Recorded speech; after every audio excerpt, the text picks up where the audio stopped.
Hello again, everybody, and welcome to a new episode of the Tuned In Podcast. And kicking things back off again, I invited an old buddy of mine, my first guest, Drew Arteaga. Drew was wears a lot of different hats, but Drew, good to see you again, man. Hey, great to see you, Eric. I'm glad to be back, and I'm excited to do round two with you. We mentioned that at the end of the first episode that you were willing to come back, and I really wanted to. Haven't really got to chat with you a whole lot here. You had a couple of changes in your life since we sat down and did this the last time. Yeah, just a couple. So, as you know, I moved from being the PE teacher, head volleyball coach, head boys basketball coach, head track coach at Westville, and I made a move back home to my alma mater, St. Joe, where I'm the now the PE teacher and head girls basketball coach at the high school. And then I actually took a position as the seventh grade girls basketball coach in the fall. So God knows I can't do nothing at home. So gotta stay busy. Right. And I think there was a couple of other little additions that you hadn't quite had yet when we were together last. Yes, got Brooks and Blakely, my twins. They were born in February, and it's a pretty special moment being a dad. And I mean, I think we'll talk about this later, but one of the main reasons why I moved was you got to get closer to home. So I'm making a 2-minute drive versus 30 minutes, gain an hour with my kids every day. So big family move for me as I transitioned out of Westville and then joined the St. Joe community. I know, speaking for everybody in Westville, we hate to see you go, but man, to be able to have more time at home and better opportunities for you, man, good for you. I mean, that's what it's all about, right? No, absolutely. Thank you. Thank you. But yeah, it is. I mean, and you're going to start in a good segue here. It is, family's a lot. Family's everything. And if I couldn't do any of the coaching, I couldn't do my job if I didn't have the support of my wife and my kids and my family. It wouldn't work. And I think that is something that I'm trying to convey to my players, right? And to be honest with you, it's something that was conveyed to me as a player, right? Is if your family's not supportive, you can't go down that career path, or you shouldn't.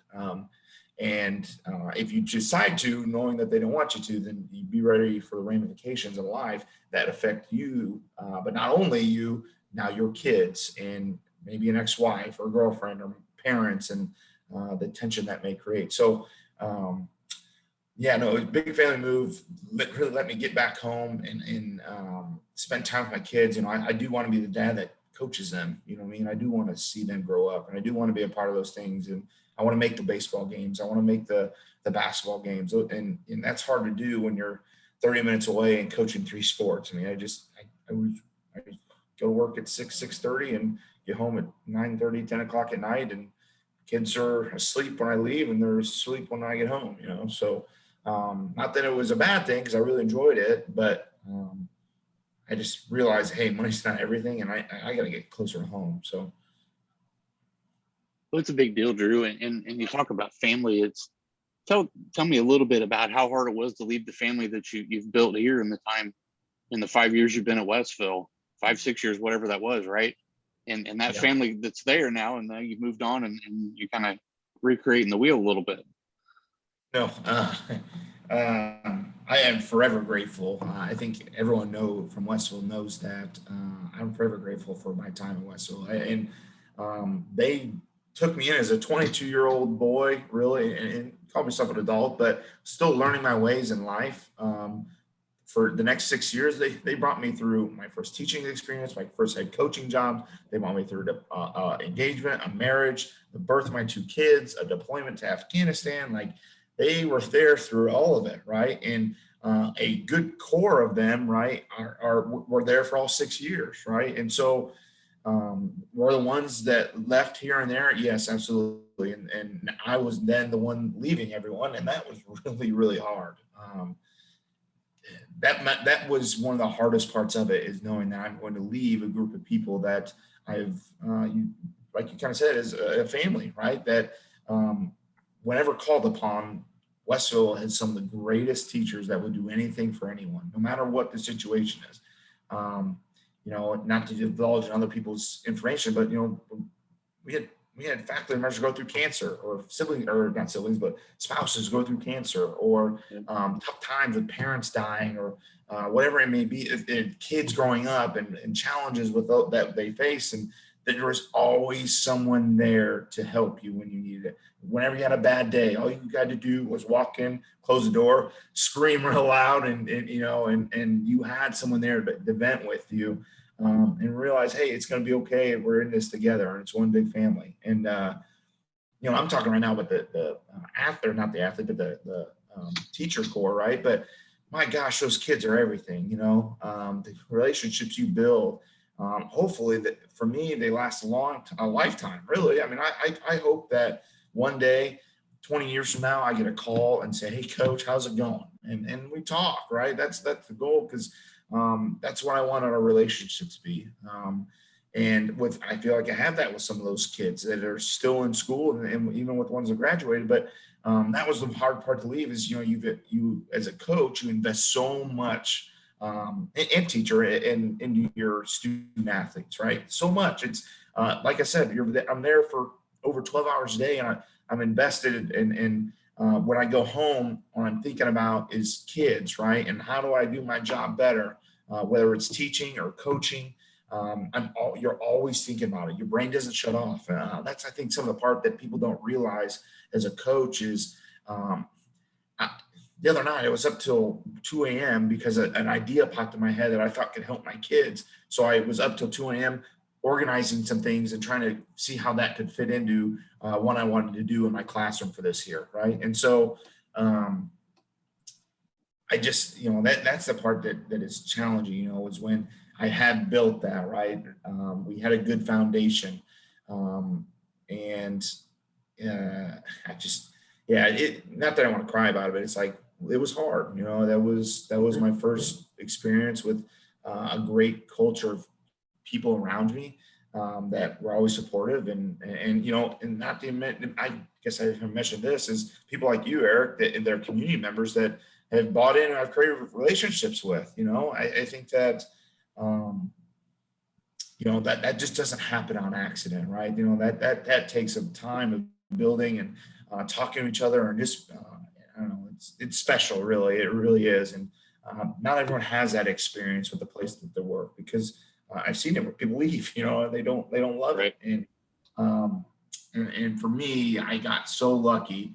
I'll be honest with you. I guess I didn't say this is, I student taught, and not to talk bad about Mattoon High School, I student taught there, and I just didn't love my experience. I said, maybe I want to be a cop. And I actually said, you know what, I'm going to go teach for a year. If I don't like it, then I'll leave and I'll go pursue a different profession. And here I am 6 years later, and I still love what I do. And if it wasn't for Westville in that great year, my first year, then I wouldn't be here. I really wouldn't. So, yeah, I'm gonna miss a lot of that, but I'm excited for new opportunities and new friendships, and new community of schools that I can help with kids wise. So, yeah, I don't know. It's tough. It really is, but I just kind of hope that moving forward, I can continue to create great relationships. And it's very important too, as a leader, and as a human being, is to um,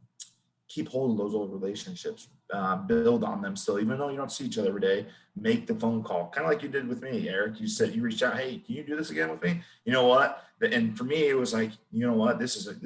My friendship with Eric's very important to me, and I need to make sure I make time, even though life gets busy, right? And this, that, the other.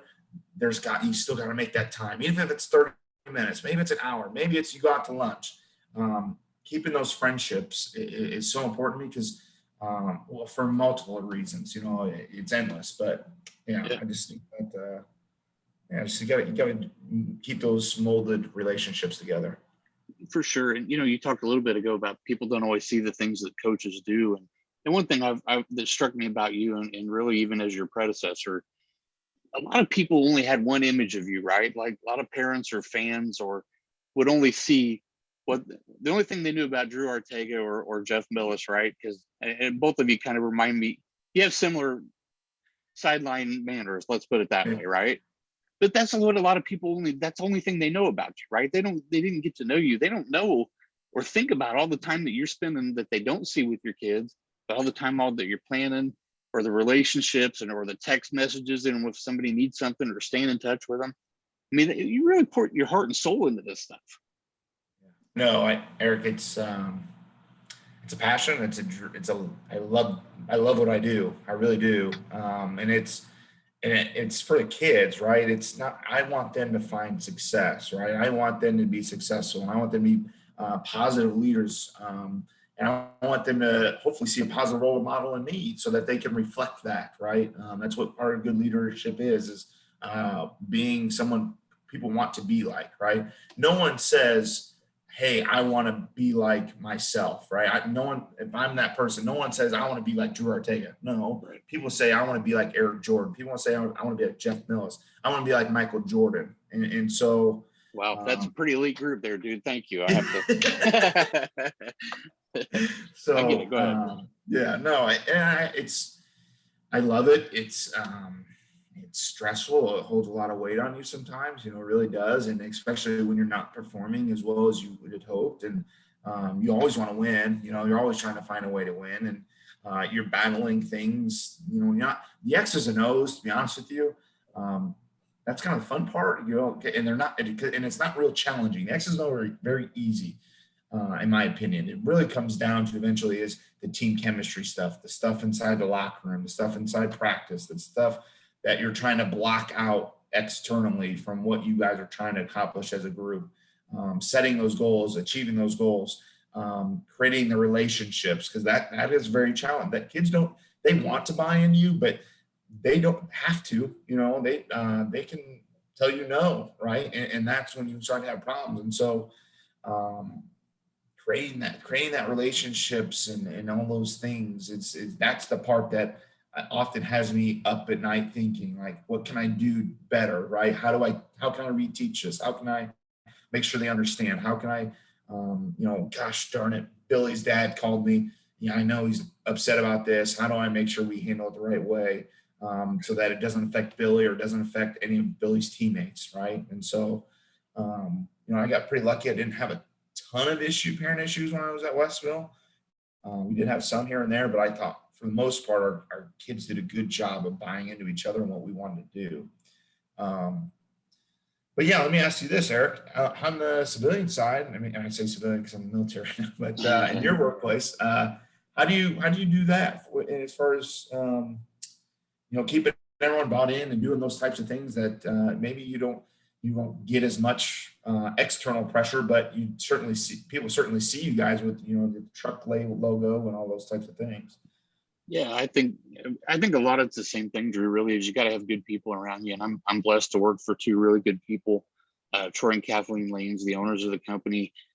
They really do care about people. It's not about it. It's not about numbers or whatever. The primary thing is Troy's a man of faith and wants to do things and be recognized by God that that he did his part, and he shares that with us and as managers and being able to work with the guys. You have some latitude to do the right thing, and what would you do if what would Troy want you to do if he was in the spot right now, right? And for me, it's the same thing working with the guys. For me, it's building trust with them. The main thing for me, Drew, is let people know I really care. And it's genuine. It's not fake. You've all had people blow smoke in your ear at one time or another to tell you something you want to hear, right? Right. And that'll last for a little bit, right? You can have short-term success by being that guy that's going to tell you what you want to hear, but it's going to wane pretty quickly. Right. And I feel like being a genuinely concerned and compassionate about people is probably one of my stronger character traits. I have a lot of negative ones too, that I have to work around too. But for me, that's really just genuine care and compassion. And to be honest with you, Drew, and this is maybe sound a little patronizing, that's what I saw from you while you were here, at Westville. I see that. And I think that's a product of how you were brought up. I think your parents, I think I've met your parents once maybe, but I think it's a product of how you were brought up. I think it's the culture that you were involved in here. You had a lot of good people, Coach Goodlove, Coach Millis, you had a lot of good people around you, Coach Williams. Just God bless Eli Williams, man. I can't think of an individual I had higher respect for than him. But you exemplify those things, and for me in the civilian world, as it's the same thing. If you're not genuine, you don't care about people, they're just not going to buy into it. No, I think you're absolutely right, and you really hit the nail on the head. It's amazing what you can do with a group of people that care. Um, you may not be the most talented at what you're doing. And it may be heating an air, or it might be winning a basketball game, or it might be coaching a team, right? Um, if you figure out you got a group of people that really care and are bought into what you want done, I think you can just accomplish so much more, right? Will you be great at the beginning? Maybe, maybe not. But by God, if you guys can buy into each other, you can find some success. You know what I mean? And you Yep. may not score the most points, right? Or you may not turn the wrench the fastest, or you may not do this, that, the other, but eventually you'll get where you want to go because you guys care, right? And that was one of the things that I think I valued the most about other coaches I worked with and coaches on my staff is I wanted people around me that cared, that wanted to put in the time that I was putting in. Now I didn't. Don't get me wrong. I didn't want.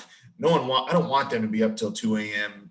stressed about a situation. That's not what I'm saying. I want them to care enough that it bothers them when we lose, or it bothers them when we're not playing well. It bothers them when our group is fighting, right? And I want to know that they're in this together with me, right? And when you can do that, and it starts with your staff, it really does, right? And that's what I guess what I'm trying to get to is at every echelon of leadership, right? If you don't have a good staff or people around you that are bought into the same principles and ideas you are, one, there's a couple things. I think it's first is you may need to look at your leadership style and seeing are you a toxic leader, and then but also I think you need to look at your goals and what you're trying to achieve, and are those the right things, right?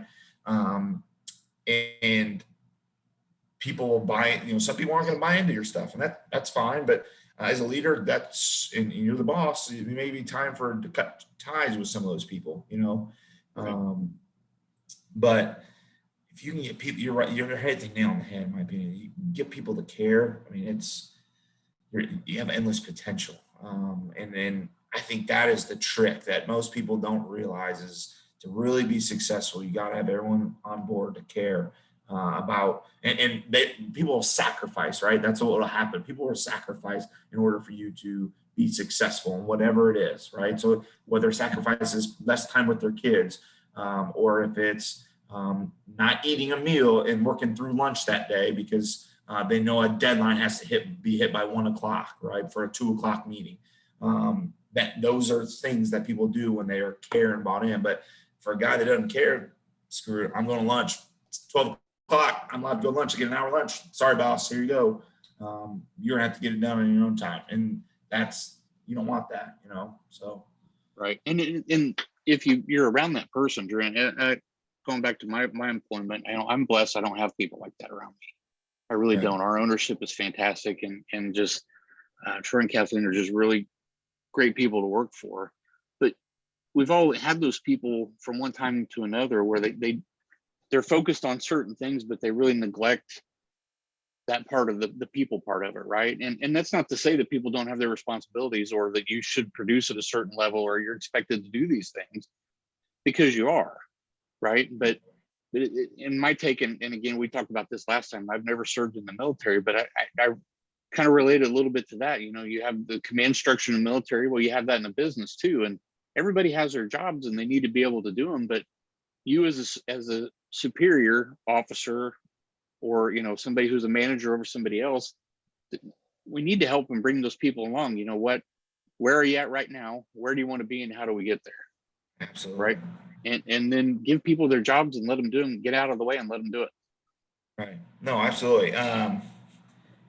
So the terminology we often use in the military, and this is where I got it from, and I use it, is trust but verify, right? Trust that they're going to do it, but just verify that they did do it, right? And so like that's real simple. Trust them to do it. Here's my intent. Here's what I want you to do. Go do it. So if it's, hey, I want you to go fix that AC unit, right? And I want it done by 5 o'clock tonight. Well, at 5 o'clock, maybe you drive by, see that it's done, and by golly, you didn't have to say anything to them, but you verified that it was done. And now you know in your head, like, hey, if I tell that guy to have that done by 5 o'clock and it's done at 5 o'clock, well, I can trust this guy. I know he knows what he's doing, right? Yep.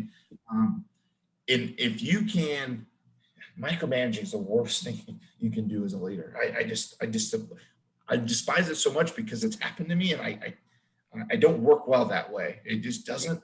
People feel like their opinion doesn't matter. They're not valued. They don't want to work for you. They just, it's a Doesn't horrible experience. kind of give you a feeling of a lack of trust too? Yeah, yeah. That, You that don't like that trust me. you don't trust me to do what I'm supposed to do. Right? You hired me to do this, but you don't want me to do it. Right. What? If you want to do, why'd you hire me? You know, like, Right. and I've worked in those toxic relationships, and it's like, golly, man, like, I got the schooling or whatever I needed to do to work it. I got the training, I got the whatever that is required to be here. Now, if I'm making mistakes, absolutely. That's the part that I think people sometimes cross between is they think they're trying to train and mentor, right? Mentorship's great. Show me how to do this, or explain it to me, or hey, say, hey, this part, these three things are good, but I want you to change these other two things, right? And showing me how to do those things is okay, but then you got to let the reins loose, right? And let someone run with it and say, hey, this was good again, but you know, this is kind of what I was looking for, right? And then let them go do it again. And by the time, if you have a great mentorship program, then eventually they're going to have the same concepts and think how you think, right? Like you don't have to stress about it anymore. You know, Right. the people will. It is amazing what people will surprise you with what they're capable of doing.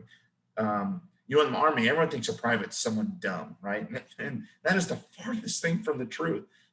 Privates they are so good at their job. It's unbelievable. Now, you have some that aren't, yeah, absolutely. But those guys know the ins and out of exactly what they're supposed to do. And if you want to go ask one person how to fix what they're doing and make it more efficient, go ask them. And I'll tell you, I promise you, they will tell you the best way to get this fixed. And I think that some people, you know, forget that. Just go to them and ask, like, hey guys, like, we got budget cuts. How can we save $1,000? You know what I mean? Or you can go to coaching staffs. Hey guys, can't get new uniforms this year. Got any ways we maybe fundraise some money, or maybe we can do something here to get this money for the kids, or how do we go about doing that, right? And so, that's not an example from Westville, just an example No, in in general. general, sure.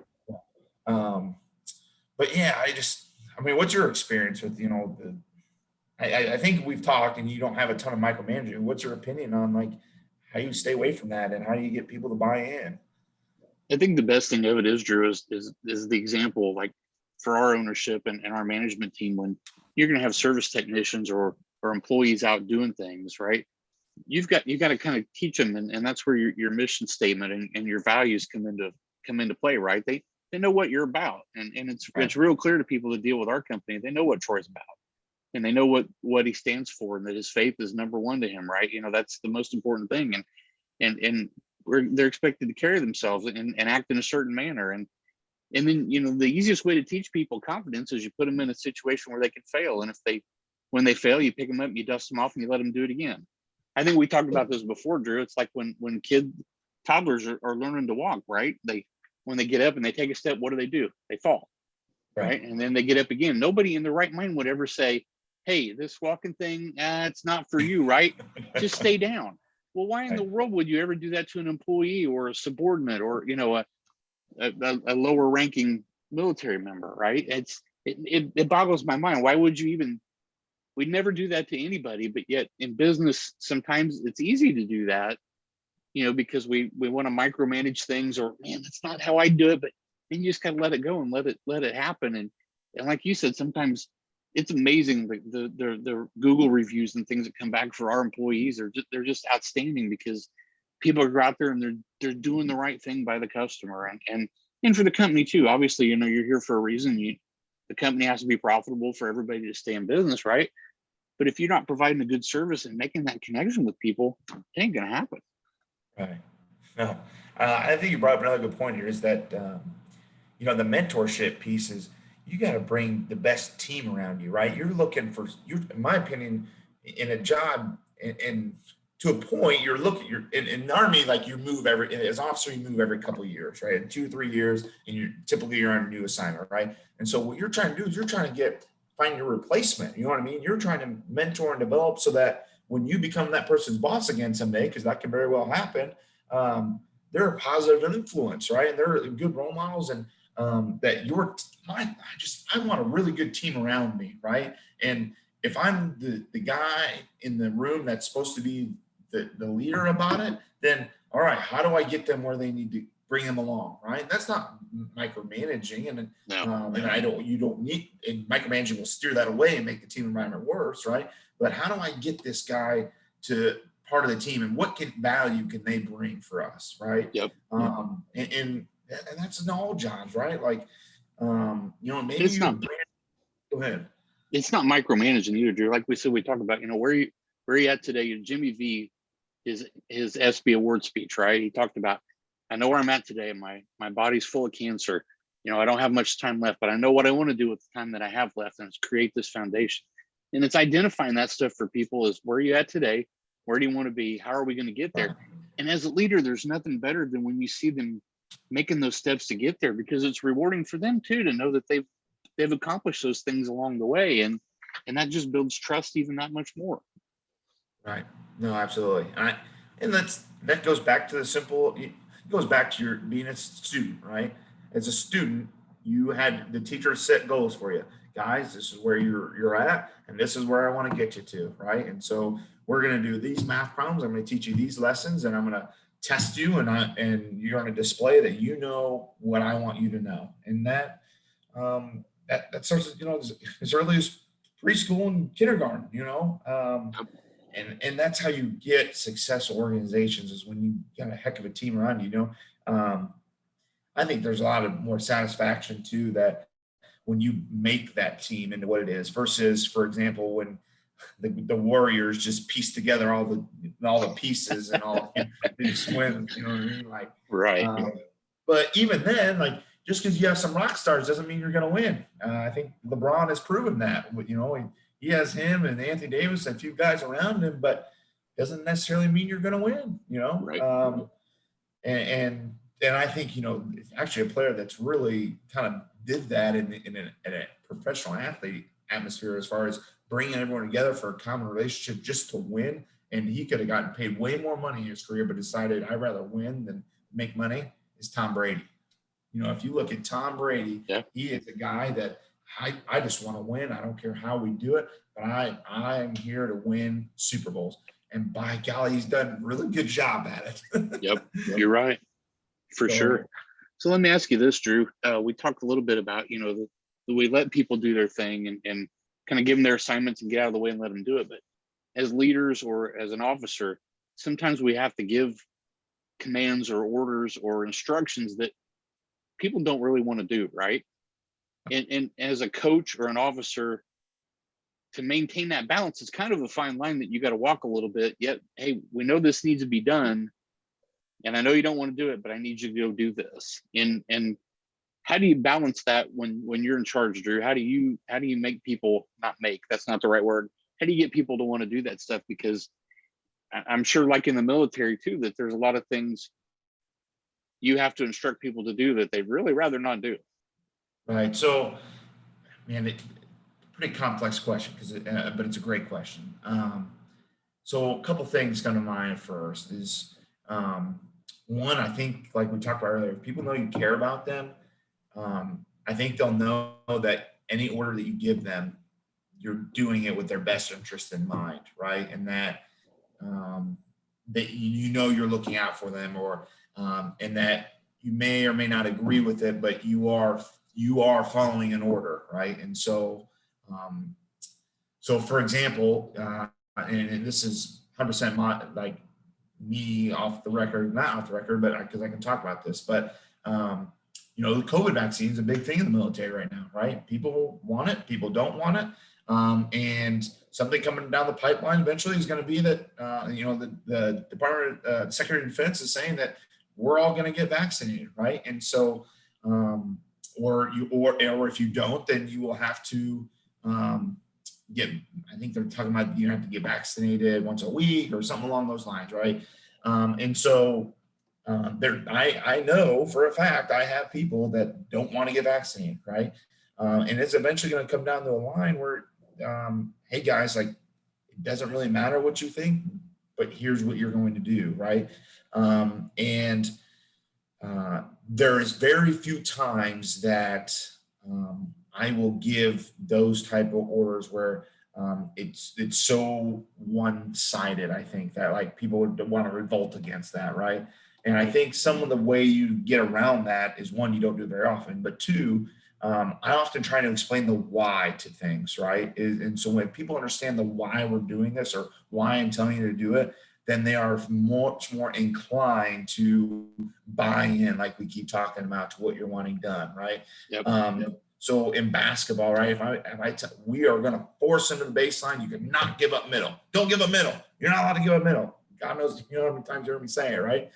And they're gonna be like, God dang, why does this guy keep telling me no middle? Well, here's why, because we don't have any help there. If you force them to the baseline, I have help there in case you get beat. But if you force them in the middle, now our defense breaks down and now the defense or the offense has a good opportunity to score, right? That's the why to that simple scenario, right? And then it eventually becomes more complex scenarios where the why and being able to explain that, like, why are we lifting this way? Why are we lifting, or why are we doing it this way versus another way? And sometimes you may be wrong, right? You may say, you'd be like, this is why we're doing it. And eventually, and your good leaders will come to you behind a closed door and say, hey, sir, like, have you thought about it this way? Because when you explain your why, you said this, but did you think about this? And the answer could be, yes, I did. And we're still going with this because of these 5 reasons. Or it could be that, you know what, I didn't think about it that way.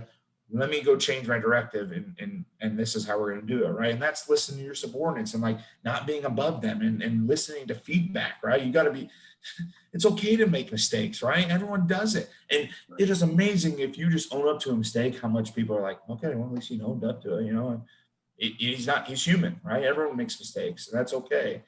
And so I just think creating that, creating the buy-in and here's another part is that even if you don't agree as a leader, if my boss tells me you're going to charge that bunker, right, and you're going to try and kill off the enemy, and I say, hey, sir, that's a really bad idea. I think we're going to kill our whole platoon. And he says, I don't care. You're going to do it, sir. Like, no. And he says, Captain Arteaga, I'm telling you, you're going to go do this. Roger that, sir. Okay.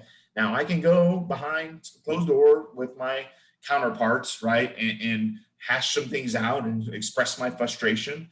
But then as soon as, you know, we come out as a group, as leaders and say, this is what you're going to do, it's a unified response, right? So with a coaching staff, when I say, guys, you know, kid missed practice yesterday.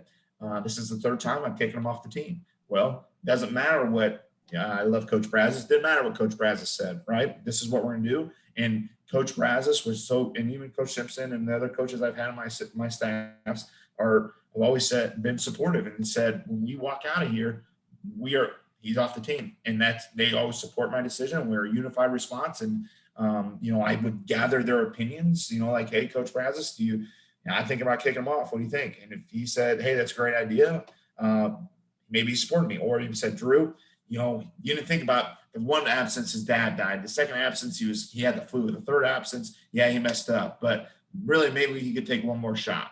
And that's good feedback for me, right? And I think that,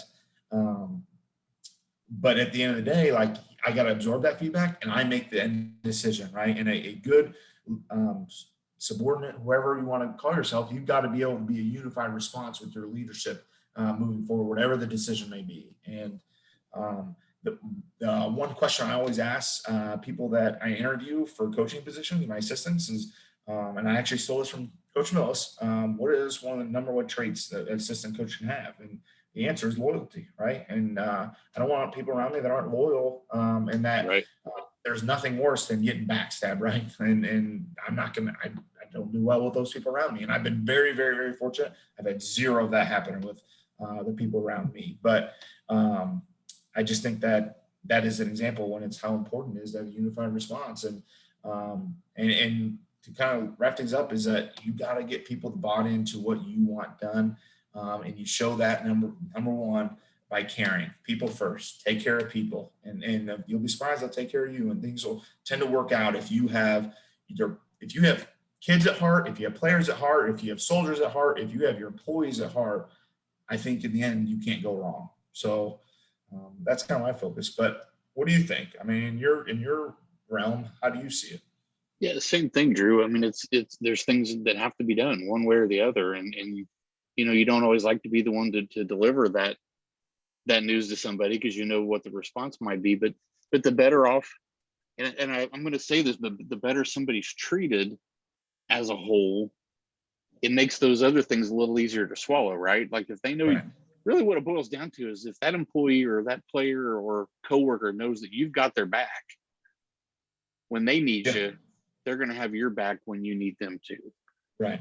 And you've got to earn that, right? I Yeah. mean, you, Oh you yeah. you can't be fake about it. And again, I've never served in the military, but everything I've ever read or watched or been told about it was, it's about the guy to the right of me and the guy to the left, right? I just watching Band of Brothers again. I just one of the most amazing things to me is to watch that. But that's what they were about, and I like the interviews more than I do the actual show. Just all the interviews they did with the guys, right? Yeah.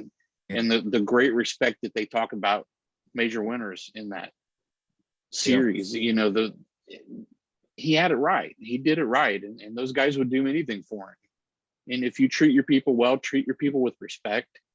But yeah, they know what's expected of them too. You got to be clear about your expectations and what we need from them. And I think that just goes a really, really long way when you're dealing with people, because everybody's got something going on, right? It's not as easy as it was even when you were in school, right? When you were playing ball, things have changed an awful lot since what, 11, right? When you graduated high Yeah. school, Yeah. So something. 10 years ago. Yeah, Yeah. yeah, right. Things have changed so much, and even in the business world, like you don't know what people are coming to work with that day, or what somebody's dealing with at home, or what's in their head, and you've got to be able to be there for them. One thing, but they also need to contribute and do what they're supposed to do as well. And one thing that I really wanted to ask you, Drew, about the military now, what are your thoughts on being a father and a soldier at the same time? Um, that's a good question. So there's a lot of reasons I do the military stuff still. I am more than upfront and honest, and is that one of the reasons I need it is for insurance purposes, right? I I could afford it, but I would not live as well as we do now if I wasn't in the military, and I didn't. Because the military provides us great insurance for a great price, right? And um, no knock on West or St. Joe, just the insurance is more expensive, right? And so Sure. it's like I'm talking like $500 more a month, right? Where so that's a lot of money, that's a car payment You or bet. diapers or bottle, whatever. So that is a reason, right? Um, that I continue to do it because it would be easy for me to, I told you earlier today, I'm in a barrack right now, and I was gone for 2 weeks. I'm home for a week, and now I'm here for a week, right? And I'm missing out on my kids, and so that is absolutely a challenge. Now, the thing that I try and remind myself personally is that there's always someone out there that's got it worse. You know what I mean? That is going through so much more. And oftentimes when I struggle with it, I remember looking back on my deployment to Afghanistan. I remember sitting, we had a formation for the time we were going to leave, and all the families were there, right? And I saw newborn babies and dads saying goodbye to their kid for 10 months, right? What? Like that's incredible, oh, by the way, there was two or three more kids that were saying I love you too, dad. And so I just try, and my wife has been an absolute rock star, and if she wasn't on board for this, it wouldn't work. It just wouldn't. Right. And she's so great. But and then we also have my parents, and her parents are so amazing. I don't know how many times my parents or her parents have watched the kids. Just so whether it was me being gone, or her having to work, or you know what, guys, you want to go out on Friday night and enjoy yourselves and relax and get away for a little bit. Here, let us take the kids and let me go do this. So now I guess I kind of got on a tangent, but I guess the one other thing too is that I want my kids to be proud of me. I think that I want them to know that, be proud that I did what I did, and mine is not going to be impressive as somebody else's, but I think it'll be more impressive than others. And so, to me, it does matter that they have someone to look up to, and I hope that if my kids choose to join the military, great, but I never want them to have to, right? And that's kind of my message with my students is people join and do this so other people don't have to, right? And that's something I try to hit home with them because it's not for everybody, and it's there's days that it sucks, and there's days that is the best thing that ever happened to me, and to this day, it is probably the best thing.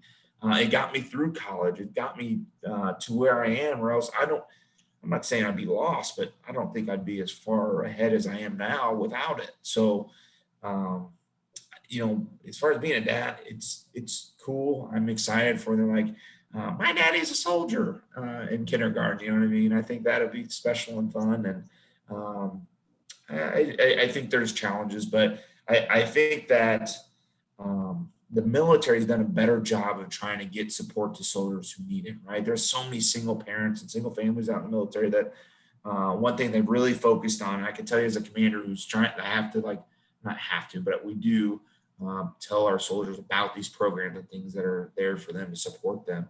Sure. They're important. So yeah, it's a challenge, but you know what, man, it's cool. It's worth the sacrifice. So Well, speaking on again on behalf of not just everybody from Westville, but appreciate your service. thank And, you. and we did miss you the 10 months you were gone, and you had a good team around you that stepped in and filled those roles at the school. And I know Lindsay's been a trooper and doing the things at home. You talked about being gone for a week at a time. We can't even fathom. I can't even fathom being gone 10 months at a time, and things I know my wife has been able to do. When my kids were little, it just, I don't. Superhuman's not the right word, but I don't. Come home from work, the kids are all well and cleaned, and the house is clean, and dinner's going, and I do good to microwave something again and have it come out right, Yeah, right? order pizza. Yeah, right, Yeah. exactly. But really appreciate your service, Drew, and your insight. I appreciate you sharing this stuff with us because I have great respect for the military and anybody who served. My dad was in the Army.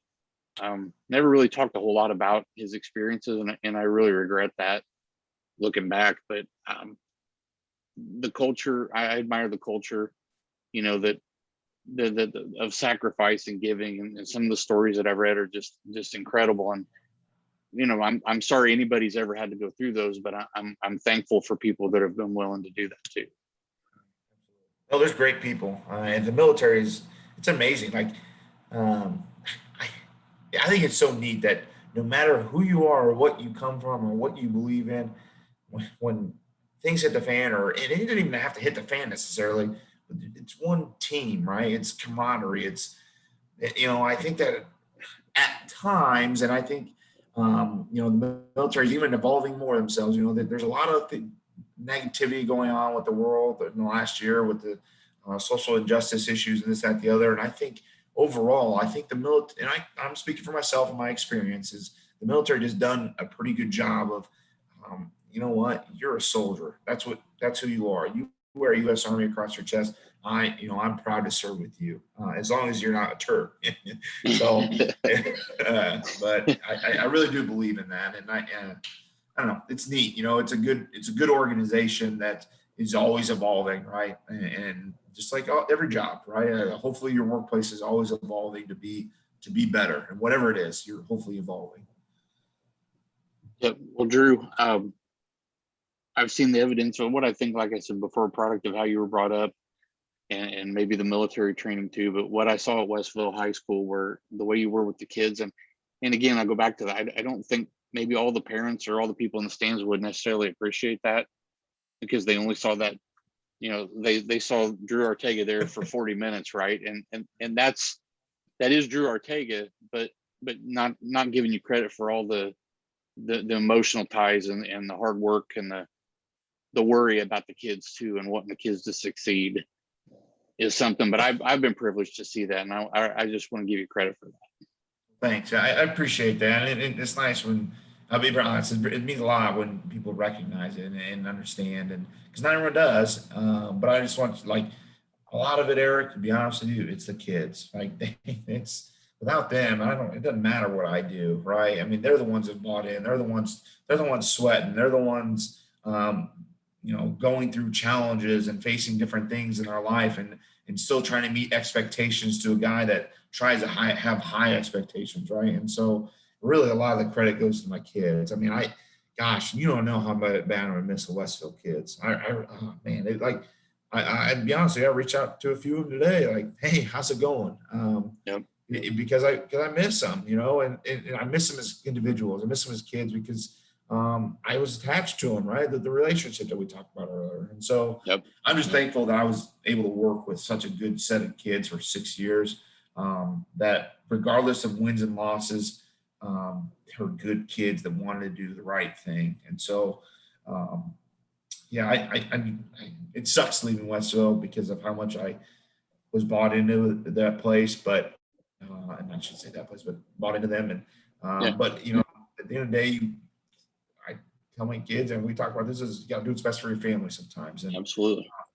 that was the jump. So, I'm excited, like I said earlier, excited to see new kids, right, and make new relationships and build close relationships while maintaining.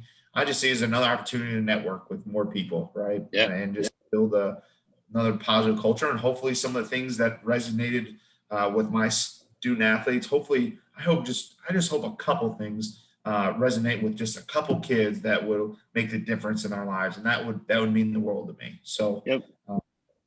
We'll see what happens. Hopefully it happens. You never know. They probably hate me. That's all right. Well, but the thing of it is too, Drew, is those things may happen and you may never know it. Right. You've got to come to realize that you may not ever get that phone call from them or that acknowledgement. And then that's not why you're doing it. I know that's not it. But I've been privileged to be around enough people that have been positive influences that, that stuff will stick at some point or another. It'll be something that they'll remember, or it'll trigger a memory, or whatever it is. But you've done your time here, man, and we really appreciate it, just being in the Westville community, and best of luck to you in St. Joe, because I know Thank you. You're getting into a successful program and a storied school. I mean, there's a lot of good sports history there, and just a lot of good people coming out of there too, and they're going to benefit from having Captain Arteaga there leading the helm, and just being you, man. We really appreciate it. Well, thank you. I'm excited for it's new opportunities, and you're right. There's high expectations. It definitely makes me nervous, but we just have fun and be me, and hopefully that hits home. And to your point earlier in that statement is, I got. You're so right that me and my buddies were out hanging out and getting together, and we to this day still talk about our high school coaches and how good they were, right? Like they don't know we talk about that. They'll never know, right? Right. But that's hopefully something that'll carry on, right? Is oh man, you know what? Man, he got on me hard, but gosh darn did he care? And wow, he was a good coach, and I hope that's not just me. I hope that's all of our coaching staffs at the various places I am, right? Hopefully that's my staff. Hopefully they say, gosh dang, our coaches, our junior and senior, they were really good, so we'll see. But, Eric, I do want to appreciate, people don't realize how much it means to have a support system behind you, right? And someone like you, Eric, I've really appreciated. You are a guy that's welcomed me since day one, right? And just I never really knew how much that would mean to me until a couple years in, right? And that knowing that I can look in the stands and there's always one guy knowing there that appreciates what teachers and coaches are going through, and they see behind the scenes stuff. And I appreciate you always willing to volunteer your time to make a school district better. You didn't have to volunteer your time to announce games. You volunteered your time to do that. And I might be biased, but I think you're pretty darn good at it. And I think that, at the games, doing the music and coming in early to try and make sure. I remember you and I sitting there trying to figure out Spotify for an hour, trying to, just so the kids could have music at the Yep. game, right? And but that was important to us, right? And you got paid $0 to do it, and I just think it's so great when you have people like you in the community supporting teachers, coaches, but also supporting the kids and giving back to the kids, because not everyone does that. They just don't. And so I want to say thank you genuinely for making Westville such a great place, not only for me, but for all the kids and all the current people there. Westville's a better place because of you. People like you and Eli Williams are a reason why Westville's such a great place. So thank you. Well, you're very kind, man. I appreciate that. And just to, that's very humbling to be mentioned in the same sentence with Eli Williams. I don't know a human being I've got more respect for than I did for him. And it's going to be a weird season this year, not seeing him on the sidelines. That's for sure. What a loss. He was a special man. If you want to find it, oh my gosh, you want to talk about a guy that cared about kids and all he wanted to do was see kids be successful, you had to look anywher else. There was nowhere else to look. You just need to look at Eli Williams. And you bet. And I think every single one of the players you ever had that ever played for him would say the same thing. Every single one. There's not a single one that would say a different thing. Yeah. That's incredible. Period. Yeah. Absolutely, buddy. Well, you're relatively young in your coaching career, but I think you're off to a great start. Thank you. And you've had a lot of good people around you, and I know you're going to continue to learn and grow, and I know you're going to be successful over there, and just wish you nothing but the best. Thank you, genuinely. I really appreciate it. So. Everybody that's been captain, coach, dad, husband, all kinds of hats this guy's wearing now, and doing it very well. And Drew, I really appreciate you taking an hour out of your time tonight to sit down with us and kick the podcast. So we're going to call it season 2 back off, and we'll talk to you again real soon. All right, buddy. Thank you. Thanks, Drew.